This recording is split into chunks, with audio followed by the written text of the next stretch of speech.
দিয়ে যাইতেছিলাম, দুই ভাবি আমার ডাক দিয়ে বললো কি তাদের মাথায় অনেক উকুন, উকুনটা একটু দেখা দাও।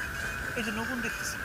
আচ্ছা, আমি তোমার বউ, জীবনে তো কোনো সময় বললা না যে বউ একটু মাথায় তেল দিয়ে দিই।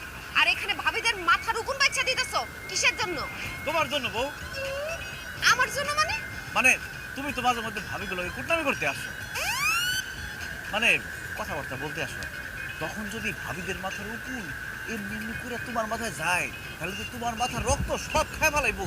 এই জন্য আমি ভাবিগো মাথার উকুন বাইসে নিতেছি, যাতে করে সেই উকুন তোমার মাথায় যাইতে না পারে, তোমার ক্ষতি করতে না পারে। দাদারে আদা পড়া খাওয়াইতে আসে না, এইসব আদা পড়া খাইয়া তোমার ঘরে বউ হয়ে আমি আসছি।